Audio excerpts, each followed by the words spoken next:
We are live, Mr. Chairman. All right. Good morning. Welcome to the May 26th White Cliffs Committee meeting pursuant to Chapter 20 of the Acts of 2021, an act relative to the extending certain COVID-19 measures adopted during the state of emergency, signed into law on June 16, 2021. This meeting will be conducted via remote participation. No in-person attendance by members of the public will be permitted. This meeting will be live streamed, but will not include public participation. With that, I think we're ready to go. There was a meeting that was posted. We're going to move around a little bit. I don't think we're really prepared to talk about the minutes yet. So we're going to move right into the main event for today, which is the discussion about the South Chimney. And I believe Mr. Thornton is going to talk mostly about that. So through the chair, Scott Charpentier, DPW director, and Sean Thompson, who is our facilities manager. I'm not sure you've had the privilege of meeting Sean.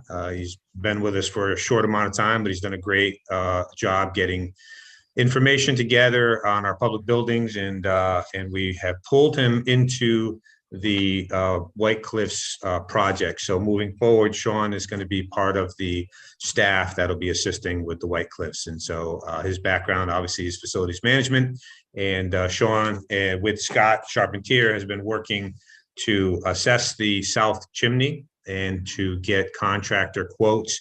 And we're prepared to have a discussion today about some options moving forward. As you all know, the chimney has been deteriorating. It was one of the items that was identified in the original assessment done by the architectural firm, DBVW. They at the time had recommended, if budget was permitting, that that chimney be rebuilt and repointed. Some of it needed to be disassembled because it was in rough shape. At the time, the committee decided not to pursue that due to the cost and the limited budget that we had while we were trying to figure out how best to proceed. So we made a decision to hold off on that. Unfortunately, the chimney did not do well in a recent storm. We lost some bricks and it's in pretty rough shape. So we have a couple decisions to make in terms of how we proceed. Do we rebuild the chimney? Do we disassemble it and cap it for the time being as we figure out how best to move forward? Those are the two main options, and Scott and Sean can speak to those. And from a budgetary standpoint, we've been working with multiple masons to go out there and look at it. I had originally signed when the brick, a couple of bricks first let loose. I'd signed a contract for a little over $6,000 for a mason to go out there and to just secure the building, to secure the chimney. Unfortunately, when they got out there, they looked at it and they said, no, it's a much larger and more significant project. As we knew, a good portion of it needed to be rebuilt previously. It hasn't improved with time, as we all know. So their recommendation is, well, you can either take it down and rebuild it or take it down and cap it, depending on what the budgetary implications are, whether or not we have the funds to proceed. As I said in the beginning, we chose not to do that portion of the recommended project for budgetary considerations, just like the architect had recommended that we remove the deteriorating additions. We didn't have the funds to do that either. So this building needs a lot of work, as we know. It's going to continue to need a lot of work. So what we need to figure out is what are our next steps to get us to the next phase of the project. So we do need to address this chimney. It's a safety hazard, and we don't want any more damage to be done to the building. So with that, I'll turn it over to Scott and Sean to talk about what they have come back with after talking to several different masons and getting different quotes and options for how we might proceed. All right, thanks, John. I'll give a little more detailed description of how we got to where we are today, and then Sean will touch base on the quote that we have before us now that we want to consider. So as John indicated, we knew the chimney was in bad shape early on. We did get a contract signed that John outlined with, actually it was the same mason who did the masonry restoration work at the library. They were actually familiar with White Cliffs. They've been out there a couple times to look at it with us. We signed the contract. They mobilized with the lift. When they got the lift up in the air and were able to observe the chimney close up and in detail, they saw the back side of the chimney, which is on the north side of the south chimney, on the building side, is bowed out substantially as well. So it's not just that front corner that's problematic. It's the entire perimeter in that lower section of the chimney that's compromised. When they looked at that, they realized they're unable to support and secure the chimney as it is. They removed their lift from the site. They were nice enough not to charge us for the half a day and the rental costs for that, which was a little bit of a benefit to us. And so we searched around for other contractors who have the skills, knowledge, and ability to do this relatively quickly. Sean was able to reach out to one that we're familiar with, NEL Corporation. They were actually the ones who did the roof project at the library as well, the slate work. So they're very familiar with historic properties as well as masonry, controlled disassembly. I would prefer to call this a disassembly project as opposed to a demolition. We did describe to them the requirements we have. Most importantly, don't damage the existing structure. Second, make sure that cap is kept intact and in good condition, and then save as many of the fascia bricks as we can. So I'm going to let Sean kind of give a little more of a detail on what transpired with NEL and go over the costs associated with it. Yeah, so like Scott and John had already mentioned, once we got up on the roof, the damage was much more extensive than we thought.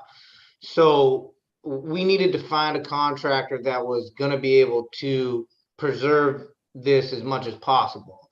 The ultimate goal will be to get it back to where it was, but at this point, the main concern from the contractor and from us is getting it down before it falls into the building.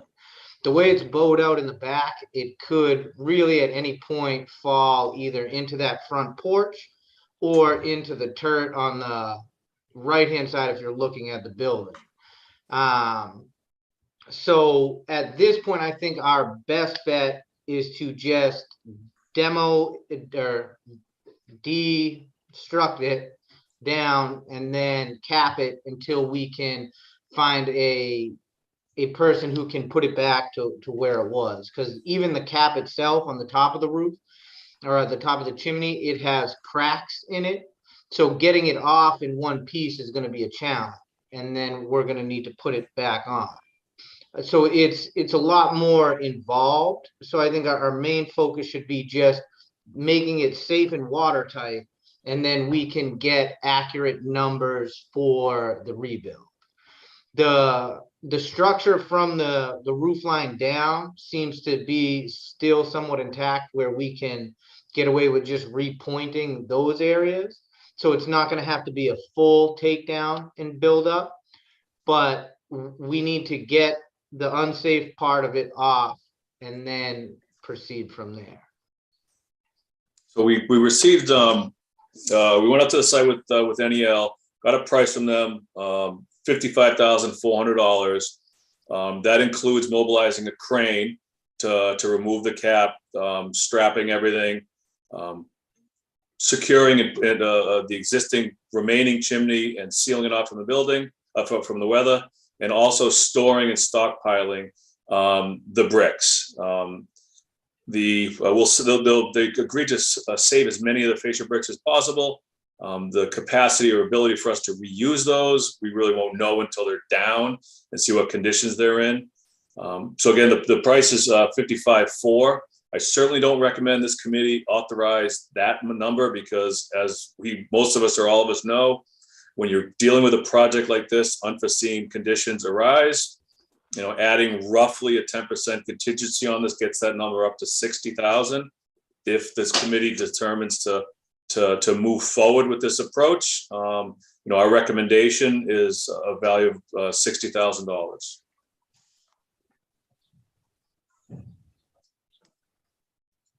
Just through the chair, if I may, just for sake of discussions, there's two options here, is to deconstruct and cap it for the time being. The other is to rebuild the whole chimney. So we did have some discussions about that. Originally, I believe the quotes came in somewhere around $110,000 to rebuild the chimney. The committee at the time decided not to move forward because it was going to take up a substantial amount of the limited budget that we had to try to stabilize the structure. As you know, right now, price escalation is pretty significant around the trades at the moment. But Scott or Sean, we did look at what it would cost to to take it down and to rebuild it all at the same time. And I think those numbers came in somewhere in the $150,000 neighborhood, if not more. So that is well beyond anything that we have budgetarily. That would eliminate anything that we have in terms of funding for carrying costs on the structure. So that's kind of where we are now. Maybe through the chair, it'd be a good time to have a little bit of discussion about thoughts on proceeding. Sure. Questions?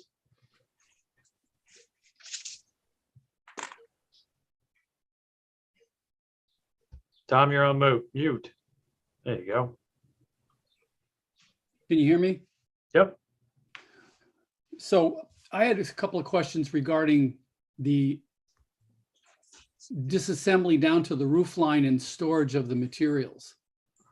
What kind of cap would you put at this partially demolished chimney?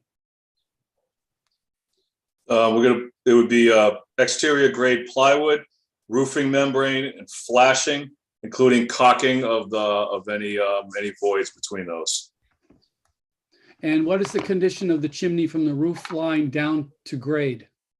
So, well, judging on our current evaluation, it's stable and obviously requires cleaning and pointing.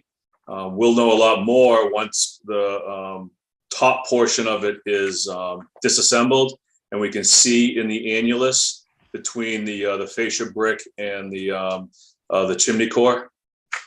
So what is the chimney core? Is it some kind of block? Sean, that's brick. It's brick. It's all brick. It's all brick. Is it double wipe or is it just single? So it's got an outside layer and then an inside chamber, but it's all brick. So essentially a double layer, but they're not interlocked. And then the actual footing of the chimney is brownstone inside that front porch. So that's really solid.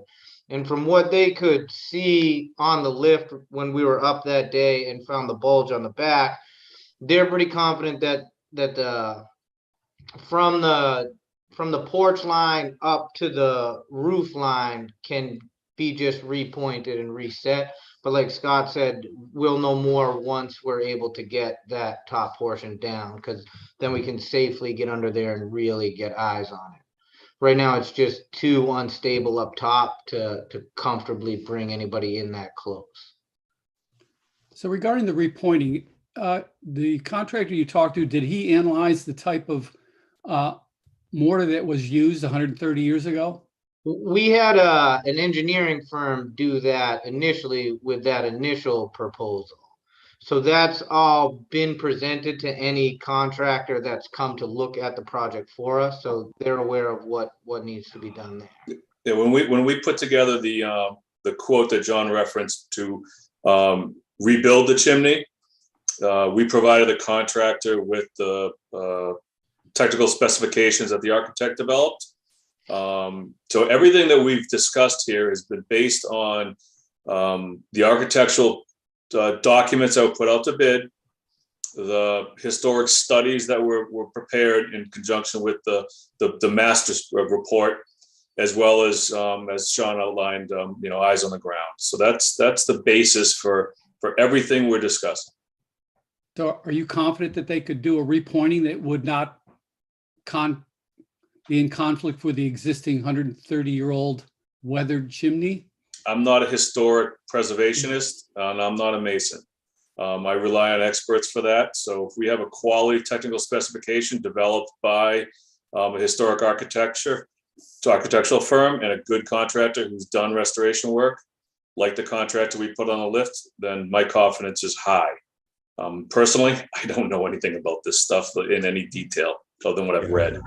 We're working off the original specs that DBVW, the architect that we hired, put together, and I do know they took that into consideration. We spent some time talking about making sure that the mortar was appropriate, but that would be in the specs that DBVW had put together, which has been provided to the contractors. But those are all things that would be verified, in the contract with them, making sure that those specs are cited and that we're clear about what materials are being used. And do you think the documents of the existing chimney are adequate to reconstruct? I know they did a bitmap scanning of the inside and the outside. So if we were to store the disassembled chimney parts and went to rebuild it, we've got adequate documentation to be able to bid that to get it reconstructed? We've already done that a few years ago when the bids went out.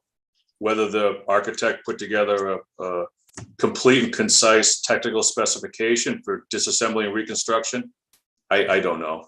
Again, I'm not a historic preservationist, so I would not know that. I trust that our architects do, though. We just want to make sure that is in place. The documentation is in place before you disassemble it. That's all. Yeah, I mean, I'd like to know a little bit more about the scans that were done, but that could happen offline if need be. Yeah, I mean, we can circle back and have a quick chat with DBVW in terms of letting them know what the situation is and whether or not they feel there's adequate specifications to complete the reconstruction at the appropriate time. I have a question. Is there any way you could bring up a photo of the chimney as it is today? Because to be honest with you, I'm getting a little bit lost. It sounds like some of it will be disassembled, yet some of it will be repointed. Is there any way you can bring a picture up and show me what you're talking about? Because in my head, I'm having a completely different image of what you're mentioning. Sean, while we're discussing this, can you send me a picture and I'll share it? They're in the directory. They are, okay. All right, I'll find one for you right now. Thanks, Scott. Thank you.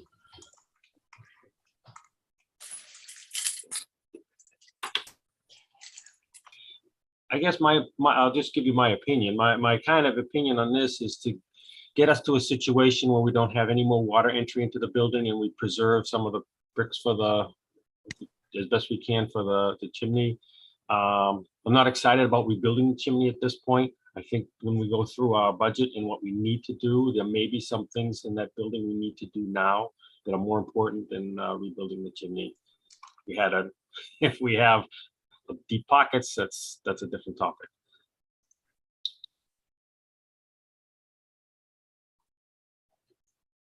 Trying to find a good one right now. A good one, a good picture of a failed chimney. Yeah. Yeah, Shifting it back, yeah. So just in terms of remaining funds, the reason why we didn't pursue that or the removal of the additions as again, the architect that we hired to do the assessment gave us a priority listing of things that we should do and things that it would be great to do if we had the funding. And so we did the things that were critical to button up the building envelope. We didn't remove the additions, even though some of the smaller ones off the back are in really bad shape, but we did seal them off from the historic part of the building. The chimney, they said, should last for a period of time. Obviously, things got delayed with COVID. So We're a little further down the line than I think we had thought we might be at this juncture, but it is what it is.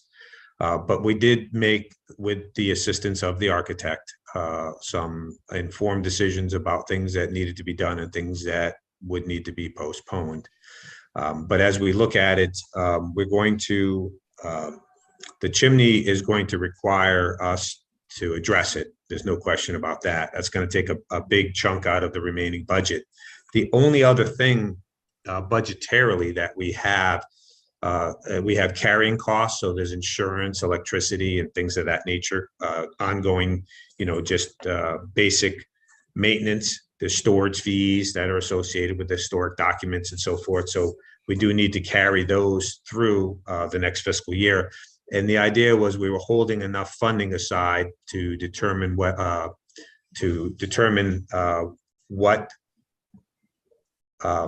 consulting services we'd like to hire for us to basically market the building, to try to find a private sector partner to put a scope of services together and help us market the structure, to find somebody to work with us to rehab what we termed preservation light. So this is like the minimum preserving of the streetscape and the interior to get the building, back on. But we need to find a partner. So the problem now is we're going to have to address this chimney, which we weren't planning to do in this phase. And it's going to really leave us with a very limited budget to engage a consultant. So that's sort of the second phase. We do have some options there, which we'll talk about later on in the agenda. But for now, Scott, you want to bring pictures up of the chimney? So I wish I could. I'm unfortunately, my computer doesn't have the technical capability. I've been trying, but it won't let me. Oh, it came in and then disappeared. Oh, did it? Yeah, Yeah. it came in We twice. did see it. Oh, okay, because my screen wasn't showing it. It said share is paused. No. Okay. So I want you to bring it in. Yep. All right. I'll find it again.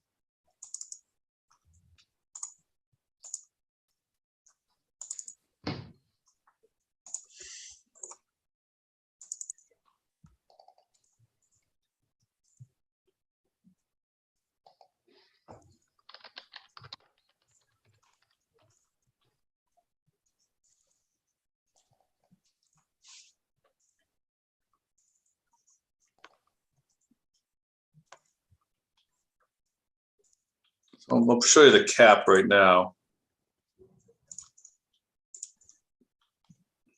Okay, we can see it. That's the cap.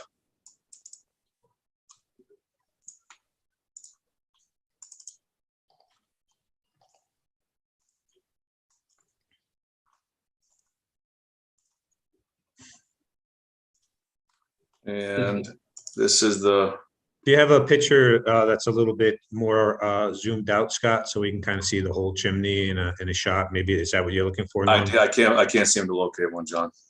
I'll pull one up and send one over to you. Give me a sec. Okay. While you're doing that, we can continue the discussion. So I can give you a little bio on the kind of the 10,000 foot budget status, if you like, John. Sure. So remaining budget as we sit today, as we sit at the beginning of May, was about $111,000. It was $110,775. So call it $111,000. In order for our carrying costs going forward through September of 23, so a little bit after town meeting, we would have approximately $30,000 left. That includes some of the things we're going to discuss today.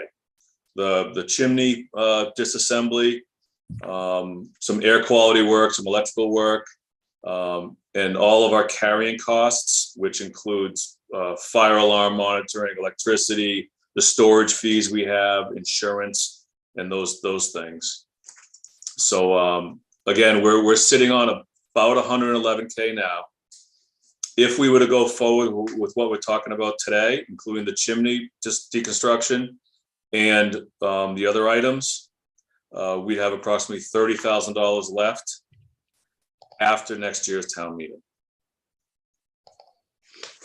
You said September 23rd is that the date? September 23, like September 2023. So after next year's town meeting, and next fiscal year has been established. That's about what we'll have left, $30,000.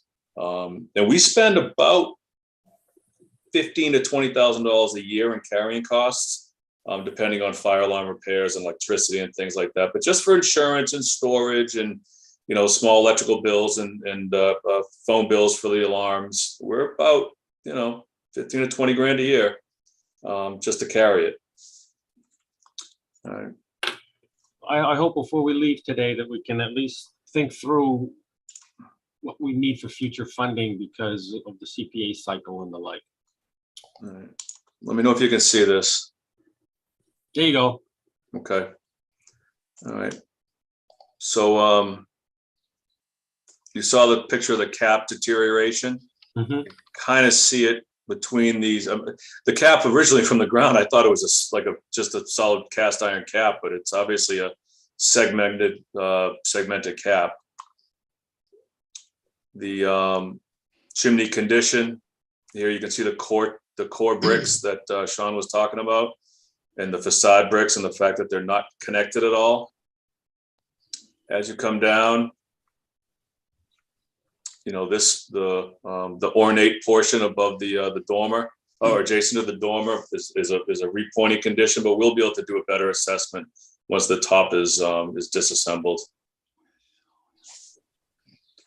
So, see if I can zoom that out. Okay. So Norm, you wanted a little more inclusive photograph? Yes, because this is, now that I see the chimney, I have a much better idea of what you're speaking of. So if there's the disassembly would be from the top to that roof line, that pointed roof line right there. Is that correct? That's the part that's being disassembled? Yes. Disassembled. And below that, you would look at if it needed some pointing, if that makes sense. Well, we're not going to point now because there's no budget for pointing. Oh, okay, thank you. But if you scroll further down, there was another section of that chimney that was visually starting to fail back 2 years ago. Yep. So there may be, so the peak is likely here. You can see my cursor? Yes. Okay, so the peak behind is likely here. So my guess is that this assembly is going to go, probably somewhere down here. Okay. Till you get to sound brick. What we don't want to have is, the loose core brick condition that may be problematic in the future, because this thing needs to hold snow load. Once the plywood and membrane goes on, it has to hold snow. So we may end up more down maybe to the peak of the plywood, would be my thought. And how about the lower part of that chimney that had defect and that looked weak? This is from the DBW report that had an image of it. Our mason looked at it, and it's now, right now, we're not talking about where the decorative failures are. It's where the structural failures are. And our both masons that have been out there have looked at it and said it's sound, below the peak. So can I tell you today that it won't fall down in 3 or 4 years? I can't. I don't know. But the experts are telling us that it's sound. It's stable, I should say. Because that was the part we expected failure, not the higher part. Right. We never really saw the higher part up close. I mean, we couldn't. The first time we saw the backside of this bowed out was with the man lift. Thank you for bringing that image up. It helps me out a lot. Okay. I'll go right back to because my question is going to be, where is the bowing out that you're referring to? So it's behind here. See where this little crescent window is? Yep. If the middle one wasn't boarded up, you could look through it and it would be that face of the chimney. So the back side of the face we're looking at. So it's not bowing out into any part of the building? Yes, it is. Bowing right out over the roof. Oh, okay. Okay. Yep. So where this face has failed, the opposite side, the back side of that is bowing out. That doesn't sound good. That's why we're not sure if it's going to fall, like Sean indicated, sideways onto the lower porch and turret, or back into the core of the building. And did the masons comment on, are we looking at a really, tenuous situation here, or? Yes, anytime you're doing I'll use the term demolition around a sound structure that you don't want to damage, it's a delicate process. I mean, And that's kind of why they steered away from doing that shoring work that we were initially going to do, is because with that back left corner compromised, you can't get on the roof and safely shore it without the risk of it falling unpredictably. So now with this proposal we have, they're going to be coming in with a crane and lifting the top off so that it can pull some of the weight off, so then we can get in there safely. And everything's going to be done from a lift, because you can't get a staging company in there until that top part comes down. So even if we want to spend the money to rebuild, regardless, that this top portion has to come off before we can do any of that work, because it's just not safe to be anywhere near it till that top part comes down. So Sean, you said that looks like clay tile for the cap. So it's an assembled cap. The cap not looks like monolithic. it looks like it's terracotta based on the feedback I got from the mason. Terracotta overlaid on brick. Yeah. So how would you lift it? So the idea would be to, initially they wanted to drill holes into the cap and pull it off, but we want to try and preserve it as much as we can. So they're going to remove a couple of the underlaying bricks and slide some type of 2x6, 2x8 through there, tie into that and pull it off in one piece. That's the plan for right now. Are there not clay tile flues in the middle of this chimney? I think from what we can see, it's just that inner chamber. So it's the bricks on the inside. So they're going to come through that and up. So there's no liners. There's no flue liners inside. It's all just brick. Yeah. Okay. we didn't see any. I mean, when you go down deeper, there may be a flue liner that goes up past that peak point and then stops, and then above that, because you're not really concerned with the heat when you get above that. And then it may just be fire bricks on the inside, but we'll disassembly will tell us a lot more. Yeah, that's why, as Scott pointed out, there needs to be a contingency, because clearly there's going to be things that we aren't going to know until we get into the mix here. Scott, is it possible that I can share a screen? You could probably share it better than me, Mr. Corbin. Let me give you co-hosting abilities. That sounds too important. Here you go. You are now a co-host. All right, let me see if I can do this. You seeing that screen? Yep. Yes. Okay, so this is from right out of the DPVW report. I just want to make sure we're all talking about the same thing. So they highlighted this area right here. Can you see my cursor? Yep. Okay, so they highlighted that this was their fear of a problem, and this is a close-up of this. What you're talking about today, will anybody take a hard look at this and make sure that this can be, I don't want to say fixed, but made more secure? Maybe shoring up. So I think it looks like that second photo at the bottom is actually up top where it failed at that peak, just based on the roof line. Right. That looks like the right-hand corner of the area where it actually blew out on. Yeah, that doesn't look like where that square is. Yeah, the square's down, the angle of the roof is different, so that's got to be up. Ah, that's high. okay. That's a good observation, because I think DBW has the they wrong- mismarked it. Yeah, Yes. so It's I up think here. their area of concern is where we actually ended up with the issue. Right there, yeah, Ah, the blue circle. very good. That's that helps a lot. Makes Thank more you. sense now, Norm, doesn't it? Yeah, we're just looking at the roof line. I can see the bugaboo. Yep. All right. Thank you. Stop that. That makes much more sense now. So at this point, I don't know if there's any more discussion or questions. think Julianne has something. Can we just clear up the numbers here? Okay, so to rebuild is $110,000 in It's yesterday's money, right? That was the original quote from a couple of years ago. So that rebuild is north of 150,000 now. Okay, And that, just to continue, that rebuild was based on the prior chimney condition.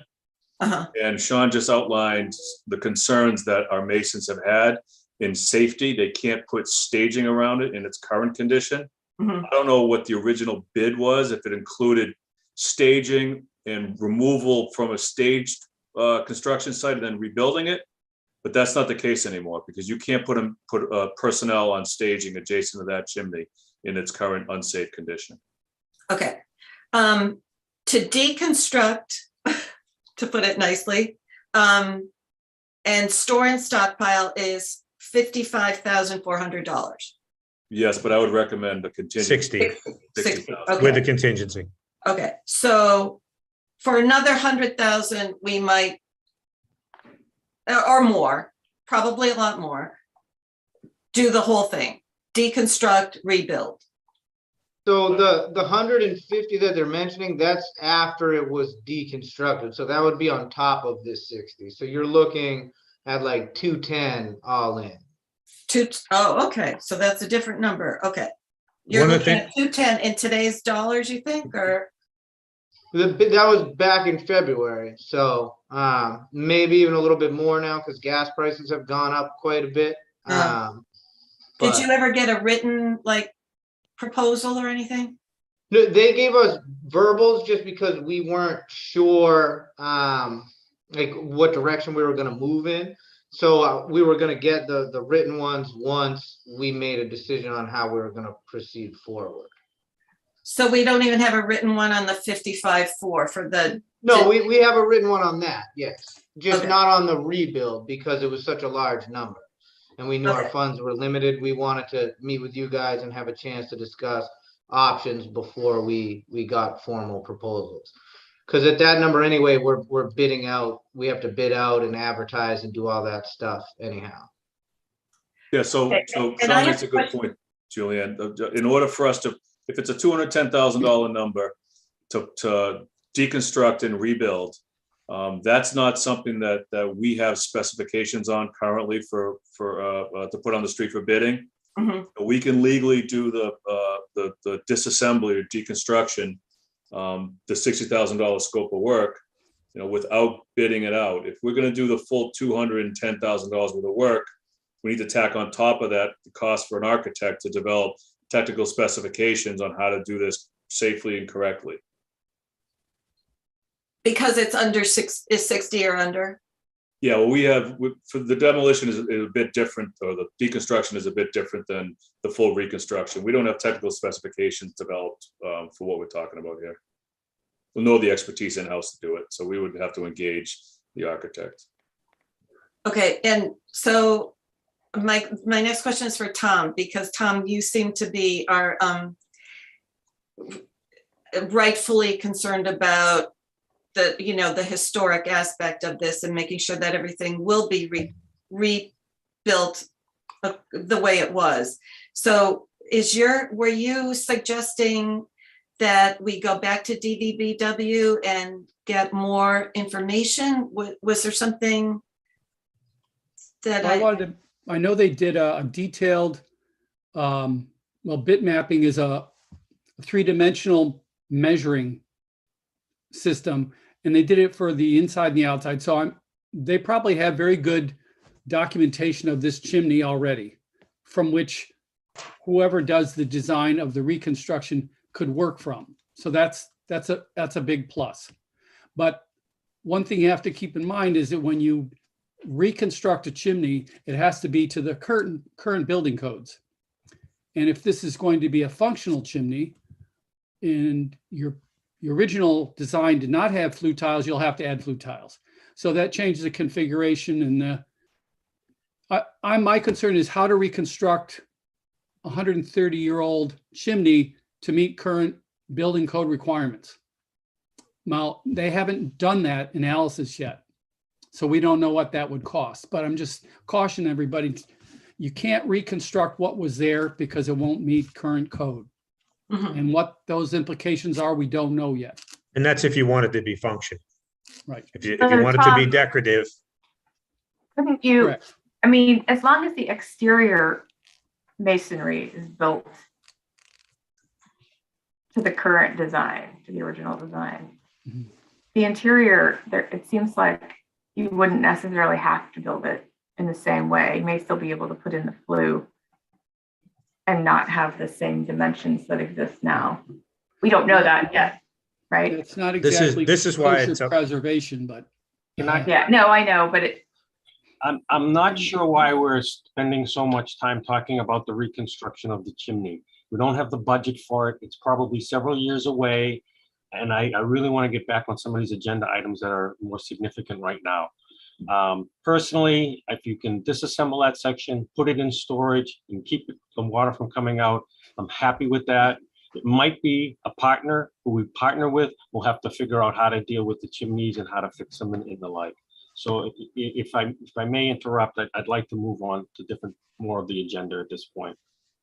So honestly, I brought it up because the Board of Selectmen are going to have to decide on how to spend $4.25 million with ARPA funds.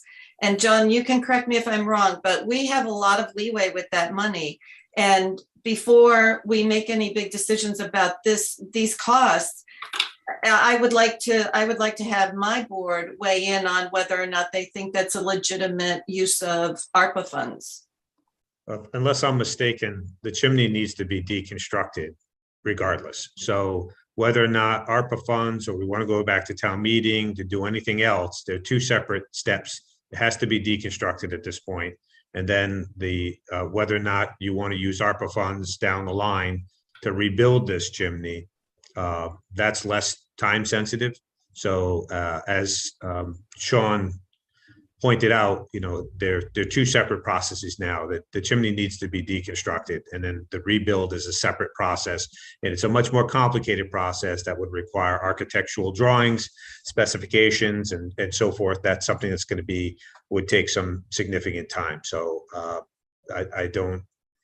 So whether or not the board wanted to do something like that down the road, that is available as for discussion. But I don't know that it changes the immediate need to deconstruct this thing and to make it watertight. There's no economies of scale, I don't believe, to do it. Well, there's some mobilization costs, to bring a mason back if they deconstruct and then they leave the site, but those are fairly minimal. But it's much more complicated, as Tom has pointed out, in terms of making sure that there's specifications that are done by an architect. They have time to create drawings and put them out on the street and bid it and so forth. So whether or not the board wants to use ARPA funds, again, that is a potential for White Cliffs, not just for the chimney, but for other aspects of White Cliffs. But I don't know that the two at this stage are tied together. Julian, does that make sense? I see what you're saying, that it has to be done in stages, but as you mentioned the words economy of scale, I just wonder, once the equipment is on site, it costs a lot of money to rent cranes and whatever they need. Well, If we would be saving money by just thinking about the whole I don't process. think there's just no time. You're not going to leave that equipment on site for months while you're getting design work done. This is different equipment too. This is, we're talking about bringing a crane out. We're not going to use a crane to rebuild the chimney. They're going to set up a massive set of staging, which can't be done right now because the chimney's not safe. So if we were to bid this thing out, a contractor is going to come in with a crane, take the chimney down, and then the crane's going to leave. Then they're come in with a staging company and they're going to stage it. So outside of like bringing a job box in and maybe a trailer or something, there's really no. It's different. It's a different process. And Tom, I see. Okay. All right. I was just wondering if there would be any saving of time and equipment. Minimal at this point. Can we move on to the other topics of the agenda? Because there is someone here that I think are really critical and we might need opera funding for. I Thank you. believe we're gonna need a motion though, right?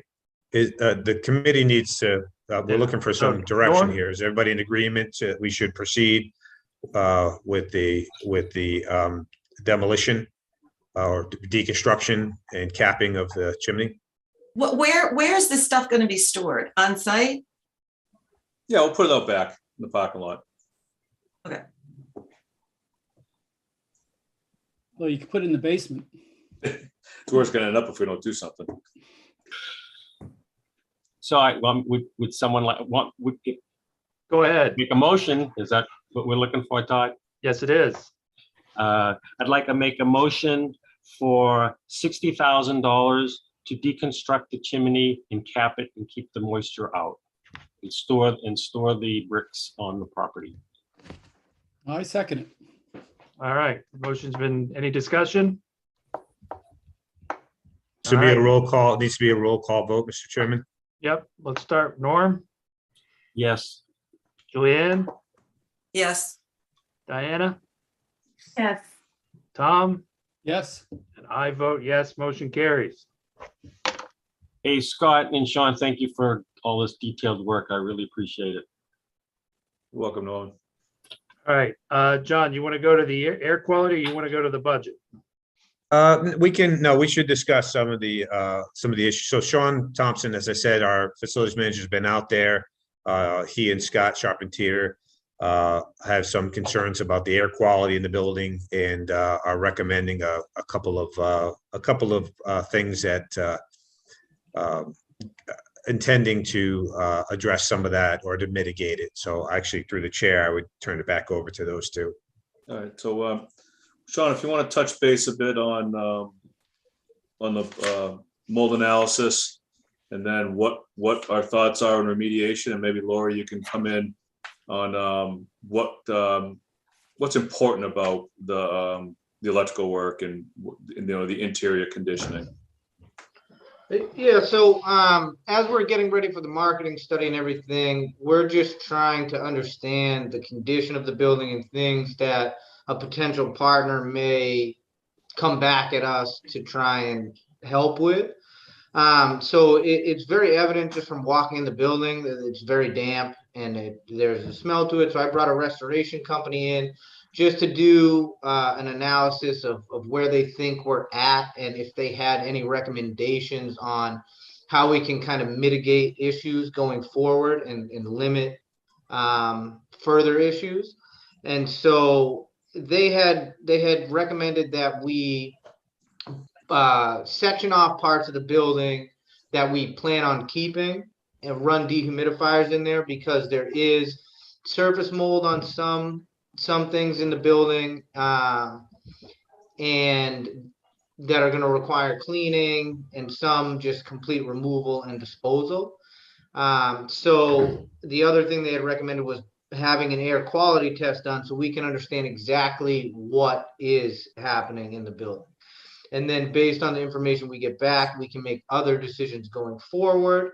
Knowing that it's an old building and hasn't been inhabited in a while, we didn't feel comfortable just plugging dehumidifiers into any of the existing outlets because we don't want there to be any type of like electrical fire or anything like that. So I had an electrician come out, give us a number to put a temporary panel inside the building where we can run heavy duty extension cords off of to the individual dehumidifiers. Then we can have some type of moisture control in the building, but also peace of mind knowing that the electrical is brand new sound and we don't have any other issues going forward. So the air quality test would be like $3,200. The electrical panels, $4,300. And then for the dehumidifiers and other supplies to block off the rooms, you're looking at another $4,000 to $4,800. So that's where we are with that next phase. Sean, Yes. did you see any more moisture coming in after the roof was repaired, or has that been solved? Yeah, no, that's been solved. We don't have any water intrusion, but the issue is it's been in unconditioned space. So especially Yeah. as we get into the summer months where the humidity is really high, if we're not keeping that down, we're still gonna run into that issue. Anytime you have moisture, humidity above 60%, you have food for it to grow on, and you have light, you're going to have mold. So if we don't want the conditions to worsen, we need to somehow regulate that humidity level. Yeah, I mean, just as a point of reference, a couple years back, it depends on what the ambient temperature and humidity levels are. We never had issues in any of our schools, and then a couple years back, we had a very humid summer, and we wound up with mold in Proctor School. And this is a new building, and the envelope is solid. It's just ambient moisture, and there was no dehumidification taking place there, so we had to remediate that. This building, again, is unoccupied, and if we wind up with a very humid summer, it's going to be exacerbated. So if you dehumidify the first floor and you don't isolate it from a humid basement, you get a dry surface on the top and a wet on, you're going to get cupping in all those hardwood floors. So did they address that? They No, did it, but we'd be able to, with this dehumidification process, we just add a couple down in the basement. Okay, so it's the first floor, possibly parts of the second, and the basement. Okay, 3 levels. Yeah, the goal and objective wouldn't be to get the basement to the same condition as above. And Sean and Lori made a good point. Sean made a good point that conditioning this space will hopefully hit the pause button on what's going on with mold and moisture there. Right. But before we do that, we want to get our testing in there to see exactly what the extent is of the mold, specifically woodwork and walls behind the wallpaper and the ceilings. And remember, based on the architect's recommendations, because we could not, and we're not prepared to remove those additions off the back that were compromised and in rough shape before we even took possession, we did seal off those sections of the structure from the historic portion. So that was an initial step to keep the water that is still infiltrating on those deteriorated additions, keeping that moisture from the building. But again, it's just in the summertime, it's just ambient humidity is in an unconditioned space. It like I said, we had it in schools that are brand new with perfectly good envelopes. So it's just a concern, an ongoing concern. And by the way, the cost of the air quality test and the dehumidifiers and any isolation work is in that budget that Scott Charpentier had mentioned. So we're assuming we move forward with that. That's the $30,000 remaining budget is net of those expenses that we've just discussed. Sean, could you run those numbers by me again? I wasn't quick enough writing. Yeah, so the air quality test is $3,178. The temporary panel would be $4,300.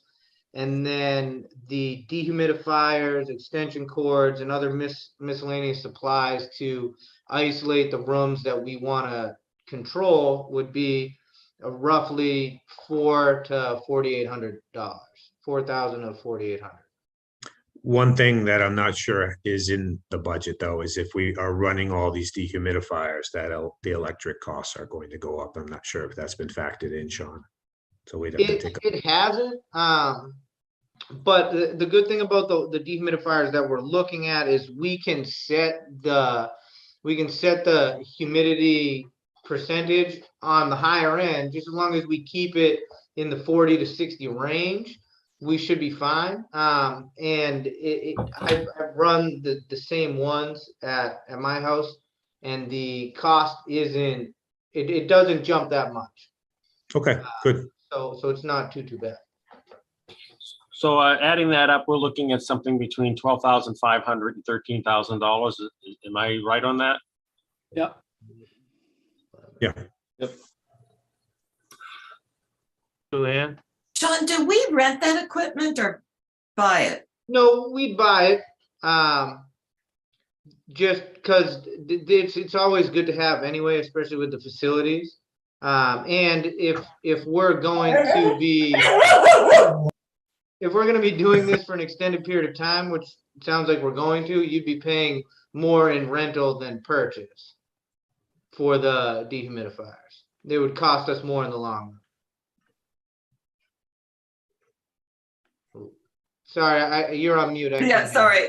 It's an investment then, so Yeah, at least look at it that way. yep. So these are industrial scale dehumidifiers that are piped outside. They're not the industrial size ones. Those are a lot more expensive. You're talking like $2,500 a piece. These would just be your typical residential ones, but they have built-in pumps in them as well, though. So they'll be pumping themselves out. We won't have to worry about sending somebody over every 3 hours to empty them.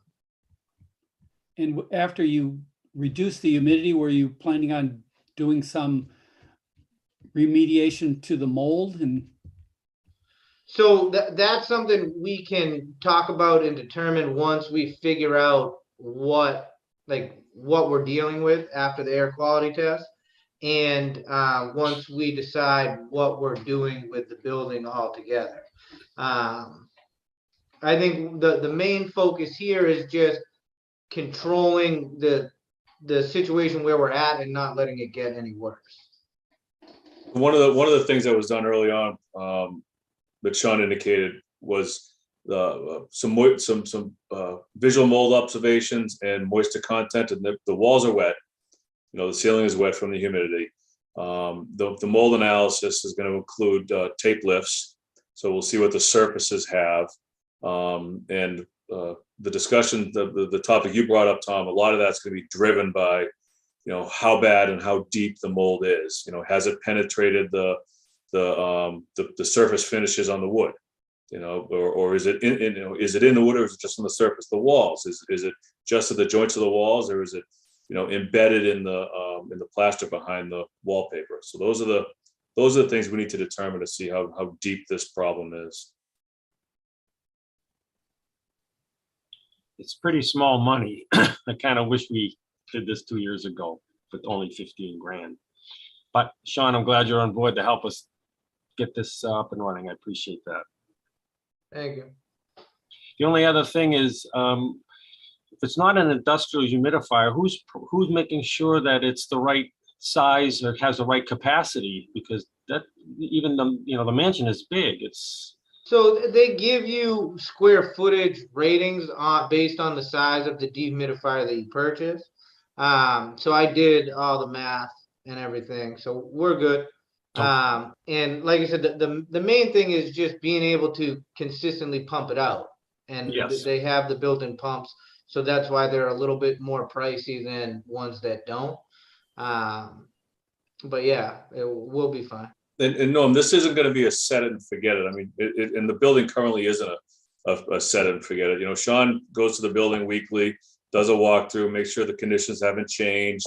With dehumidification, that'll be part of the observations every week. And something looks different, there's eyes on it. So we will see. Thank you. all right, you want to vote on that too? Sure. Is the number you guys are looking for 15? Yes. Want to make a motion for me? Was everybody so shy? All right, I'll make the moved. motion. Huh? Was there any other questions? So moved by, do I have a second? second, Any discussion? All right, hearing none. Let's do a roll call vote. Norm, Yes. Julianne, Yes, Diana, Yes. Tom, yes. and I vote yes as well. Motion carries. Thank you. All right, you want to talk about the remaining budget and how we're going to get more money?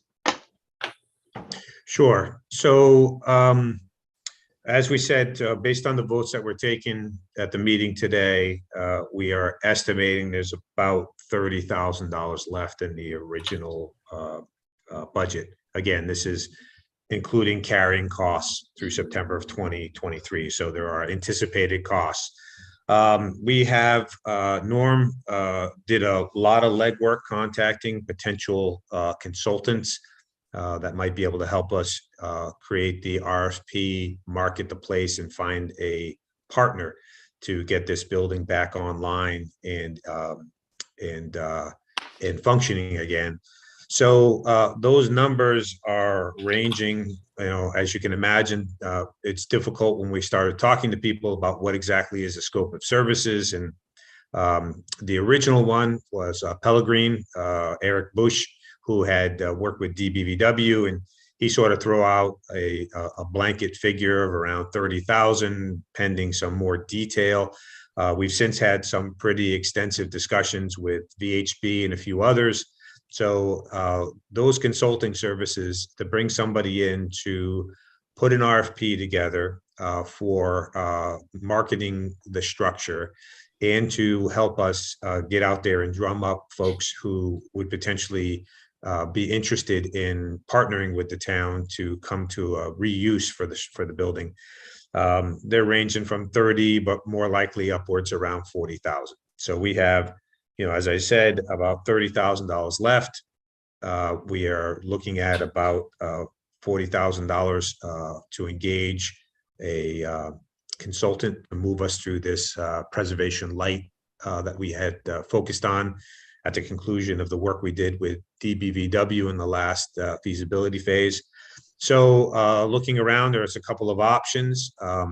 We could seek ARPA funding if the Board of Selectmen were inclined, but probably a better approach at this juncture would be to come back to the Community Preservation Committee. They have administrative funds. I believe they have about $28,000 remaining in the fiscal 2022 administrative account that in my conversations with the chairman, he doesn't see any needs coming. Again, we're at the end of the fiscal year. So the recommendation or suggestion to the committee would be to request the remaining administrative funds from the community preservation to allow us to engage the consultant and to move forward with that piece of the project. The only other alternative would be, again, to seek ARPA fundings. But I believe, again, the community preservation, the chairman doesn't speak for the whole committee. They'd have to meet and vote it. But he seemed pretty receptive to that and enthusiastic to see the next phase of the project, get moving. So if the committee were so inclined, and if somebody wanted to make a motion to seek the administrative funds request from the CPC, that would be appropriate, unless anybody has any questions. I do have one question, John. If Yeah. they've got the 38K, if there's 28K left in their budget and we might need 30 to 40, do you have an idea where the other 10K will come from? Well, we have 30,000 remaining that's uncommitted, Norm, in our budget after all the things that we discussed. Obviously, this project, it's just, we had a number of surprises. We had some large trees fall that cost us, $20,000 to remove trees. We had the electrical system pull off in a storm. Anytime you have a building, there's going to be ongoing costs. So, but we think, if we request those funds, that would give us enough to put it out on the street. And if anything else happens in the interim, the only other place to go would be to seek ARPA funds. If it's a small amount, we might be able to use the public buildings account to deal with something. But basically, with that funding and the remaining budget, we have enough to reasonably go out, engage the consultants, and get the process moving, which is really what we need to do at this point. And the key is, we want to move quickly, get this going, because then if we get out and, it's going to be a process. We don't know how many people might be interested. And then if they are interested, figuring out, well, what are they going to be seeking potentially from the town in order to make this project viable. But we want to get this going this summer, fall. And then if there is a solution and it requires potentially some additional appropriation on the part of the town, want to be in a position to go back to town meeting in 2023 with this is the direction we'd like to move in. And if there's any additional subsidy required by the town to be in a position to lay that out. But I think at this stage, with those remaining funds from the CPC, we would have enough to move forward. Thank you. Any further discussion on that point? Oh, Julianne? So this might go to Lori. With the information that you sent us about the historic resource funding, or well, what status that you sent that information, would we get any money from that or help with that? So this is a technical assistance program, essentially. So this, I believe you're referring to the information I sent about Preservation Massachusetts most endangered building list. So essentially, if our building is selected, what we would get is we would get an extra level of attention for our building. So they would add us to their website and their social media outlets. They would also provide us with a press release that we could utilize to publicize the building and, you know, what we're trying to achieve, our desire to find a partner. And then they have a number of technical assistance resources that we would be able to avail ourselves of. They have a circuit rider program, and they offer advice, guidance, mentoring, referrals, and access to a whole array of resources. So there doesn't seem to be any negative. There's nothing that they're going to require from us. There's no legal ramifications for having our building on this list. I just think that, you know, they will give us guidance, and also Preservation Massachusetts is a very well-known state organization for historic preservation. So it's just another way to get our building out there and have people know that we are interested and we need a partner. So I think it'll be a win-win. So as far as that, we're going to proceed with that. You know, it's not on your agenda. The town, you know, we have the authority to apply for grants and things of that nature. And so unless somebody has heartburn about that, the intent is to direct Lori as a staff initiative to apply for that. There's no downside. There's no appropriation required. There's no matching grants or anything like that. So all we can do is get some benefit. And probably the biggest benefit out of that process, as explained to me by Lori, is really just elevating the profile of our building and our project, to get it out there for more people to potentially, you know, take an interest in it. Timing would be good as well if we were selected, because we'd be out in an active marketing component, working with the consultant to try to get somebody to come in here and partner with us. So.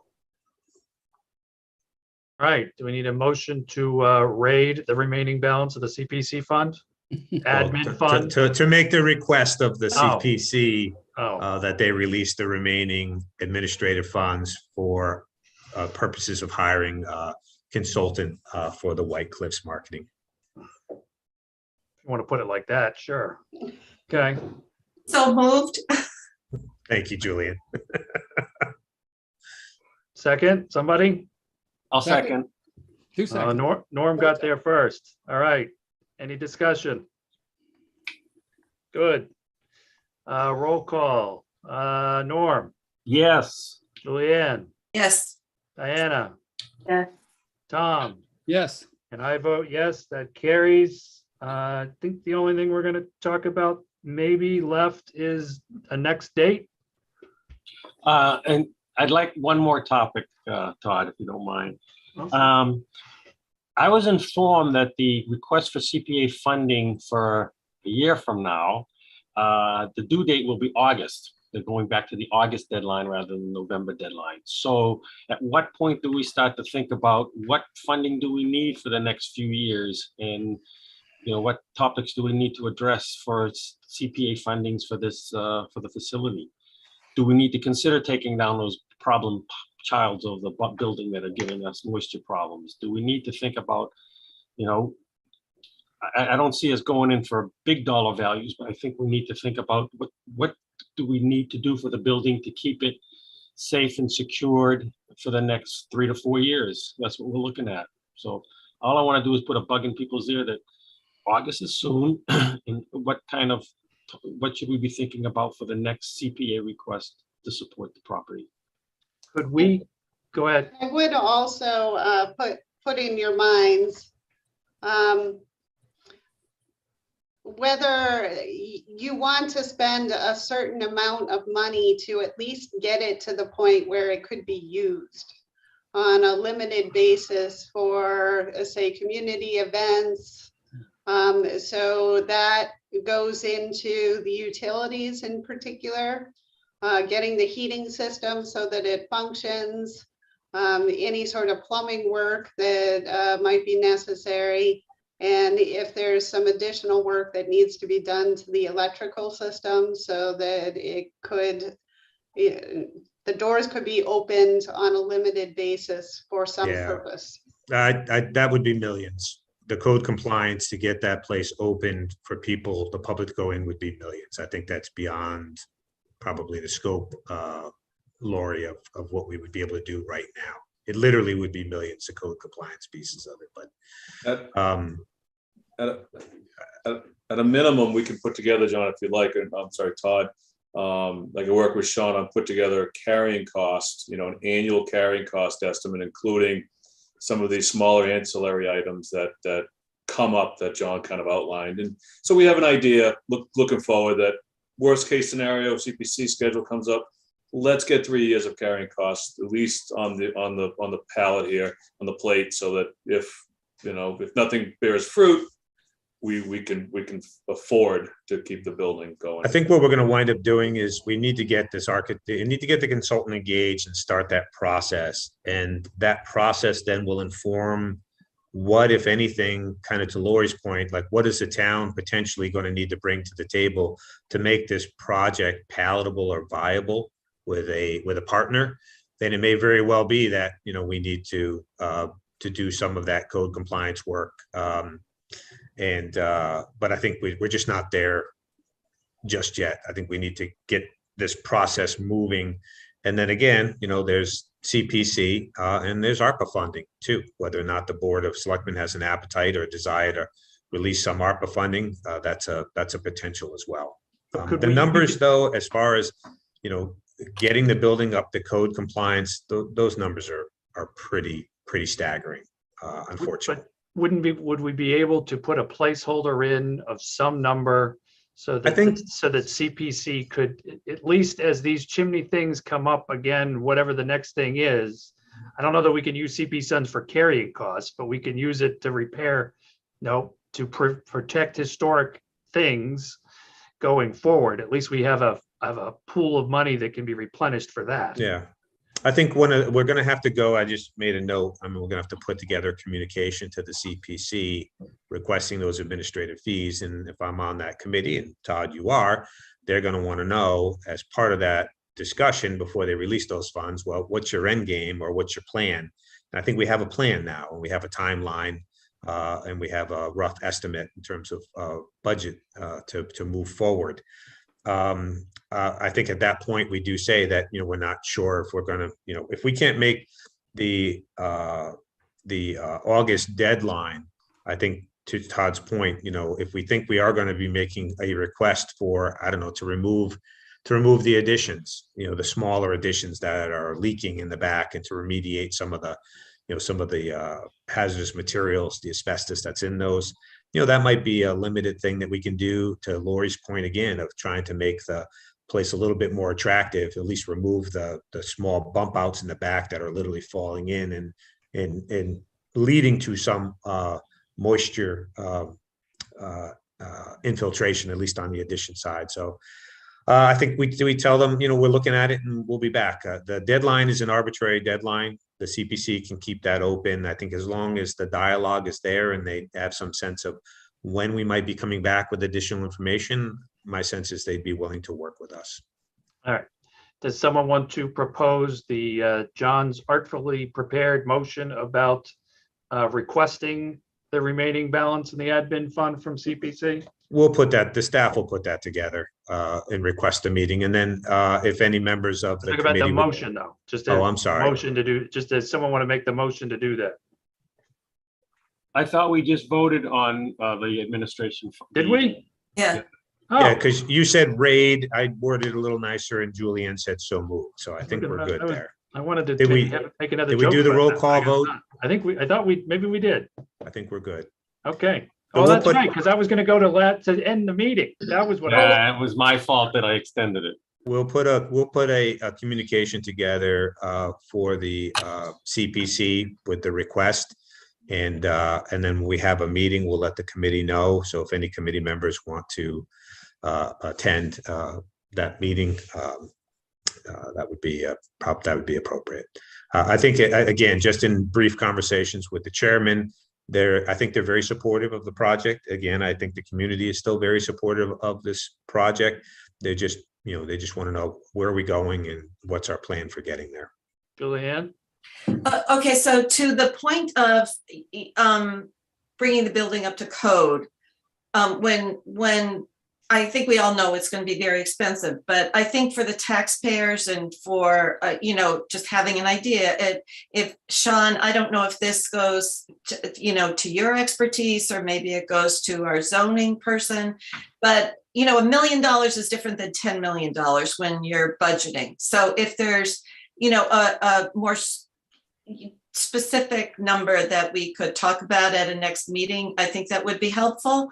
And secondly, is there one more item on the agenda about scheduling a meeting for a limited walkthrough? Well, before we get to that, if I can just address your comment, in order to be open to the public, you need to meet fire code, plumbing code, electrical code, and we're not there. We're not going to get there. I just want to be very clear. It's millions of dollars. When folks came to look at the place, the acquisition cost for that building was roughly $2 million.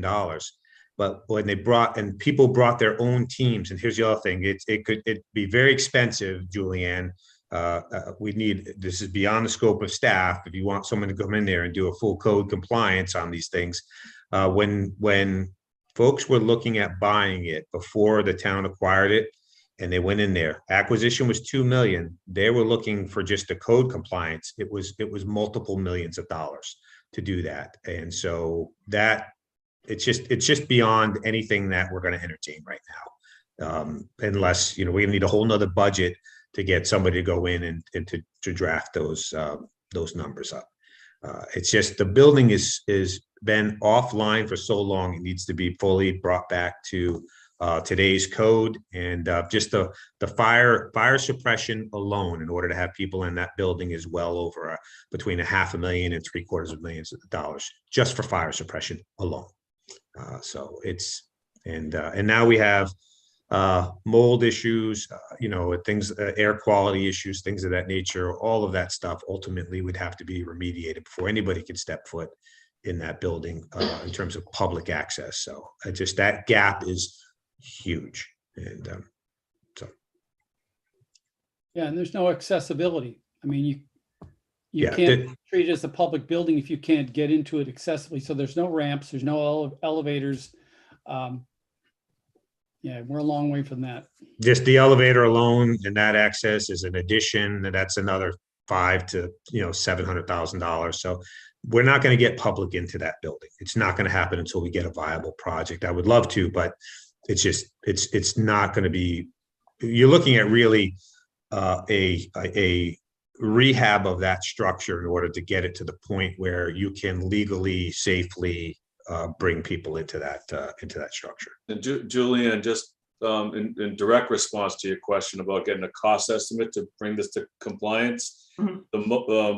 the most cost-effective way to put that number together would be to utilize the architect that has all the data and information and has gone through the different alternatives. But like John indicated, that original study was a couple of years ago. Codes change, conditions change. It would be very costly for even a consultant that has that integral knowledge of the building to put together a number. It could be done, but not by staff, and they would be the most logical firm to do that, and it would not be would not be a small bill. They would think we'll actually get- hire a cost consultant to do that on their behalf as well. So it's sort of compounds their Yeah.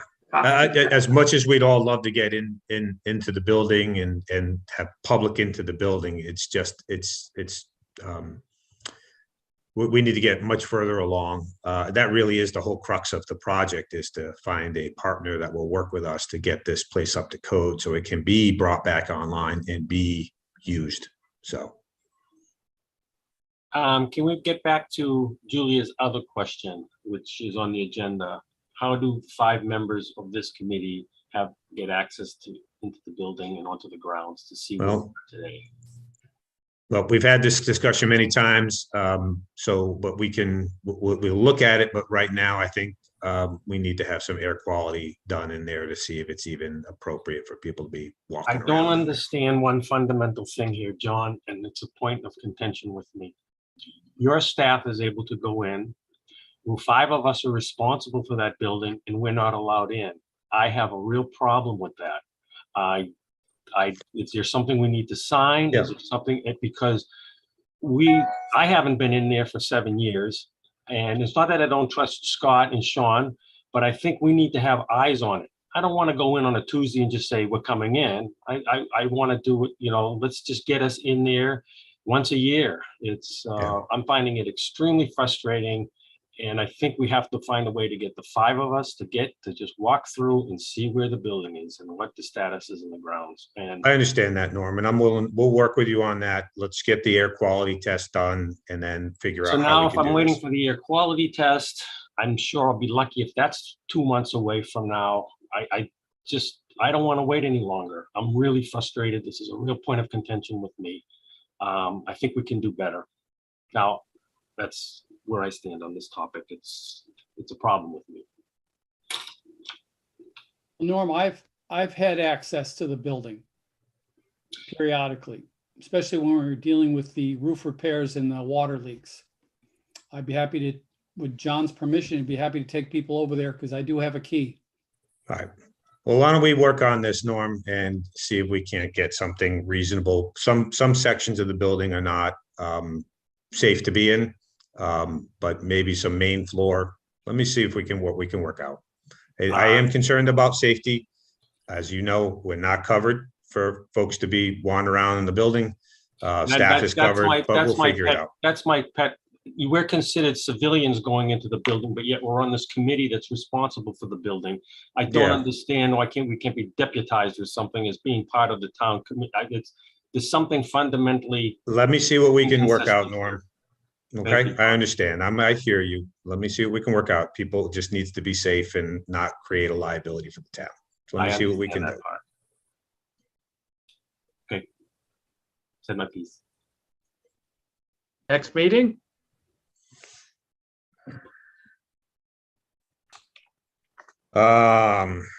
Let's see. Scott and Sean, what makes sense? Probably our next meeting will be, well, it won't be a joint meeting, but we'll probably be with the CPC. But what makes sense in terms of a timeline based on the votes today, getting moving? We should be able to get the mold analysis done in the coming 3 weeks, 2 to 3 weeks, I would say. So, we're sitting here at the end of May. I would say that probably the second or third week in June, maybe the week of the 20th. We're on the 26th, so maybe even the week of, I would probably say the 13th or the 20th, those weeks. Okay. But I mean, it would be helpful to have it be after the CPC's meeting. So, I'm not sure, Todd, if you're aware of what the CPC schedule is or John's schedule. They're not, they don't have any meeting schedule unless we request them to meet, I think is where they're at. Is that correct, Todd? That's correct. Yeah.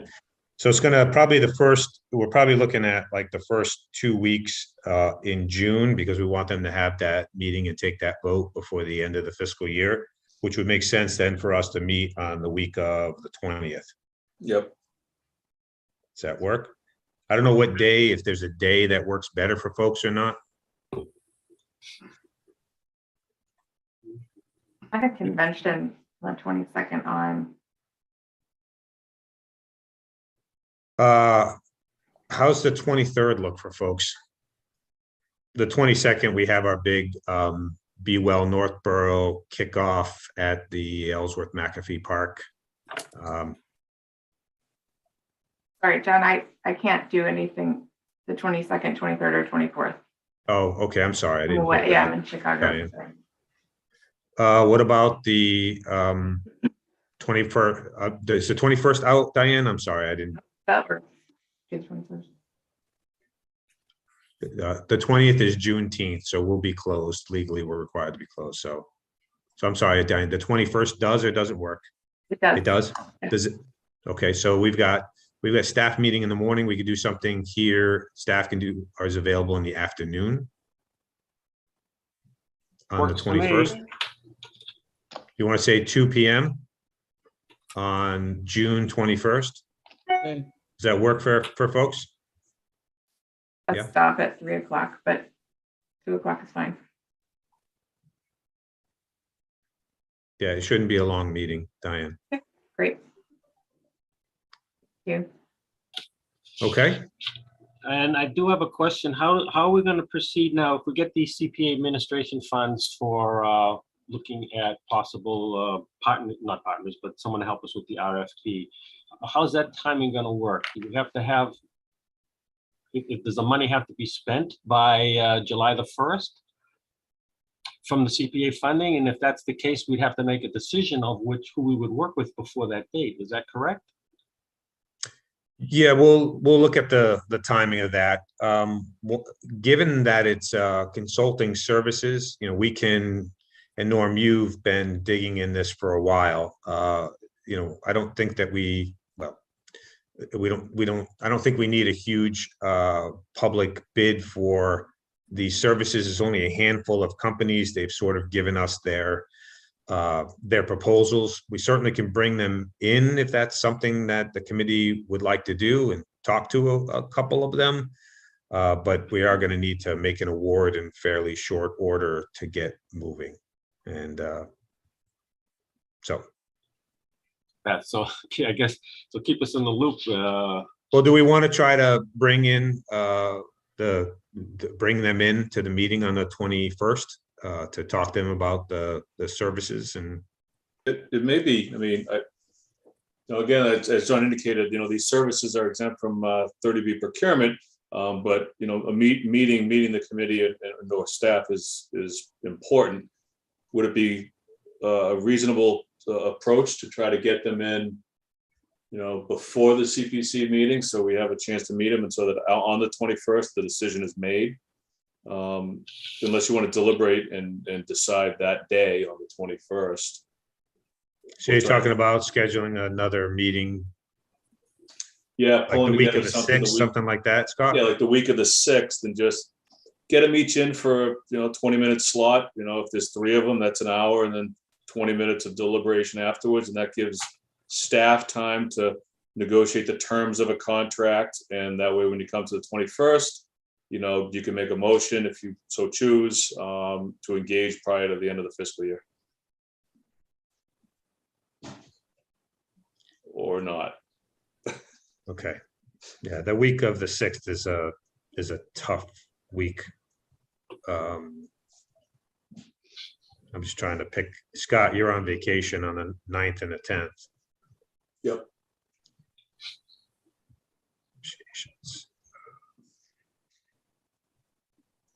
I mean, I've got Wednesday the 8th in the morning at 10.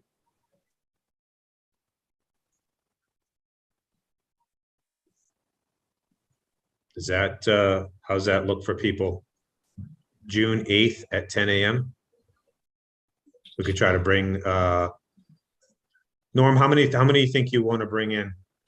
I think there were two that showed the most promise. Okay. And Again, I don't want to waste their time if they're really not a good fit for us. I know VHB was one. then Pellegrin to understand them better, I guess. Okay, I think that would be the best option. so we can reach out to them and see if they're available to come in on that for a brief presentation. But that's I'm not sorry. set yet. We have to find out if they're available, right? Well, we're gonna, yeah, I mean, unfortunately, that week is just tough to squeeze in, so we could reach out to them today and see if they're available on the 8th at 10 a.m. It's not a whole lot of notice, but again, they've sort of put essentially their proposals together, so it would be more a case of just having a discussion with them about what services they would be providing, if people have questions about the scope, things of that nature. Does that make sense? Does the 8th work for everybody? Yes. June 8th at 10 a.m.? Good. Wow, that's amazing. All right, so we'll get on the horn today and try to get those, get them scheduled. So if it's gonna work, we'll let you know right away. Okay, I believe that's it. Can I get a motion to adjourn unless somebody has something else? Mr. Chairman, I move to adjourn this meeting. You're the best. Can I get a second? Second. Tom got there. All right. Great. Norm. Yes, you're asking for, yeah. Yeah, okay. Julianne, Yes. Tom, Yes. Diana, Yes. I vote yes. Thank you all very much. Thank you. Very informative Excellent. today. Thank you. Thank you. thanks, everybody.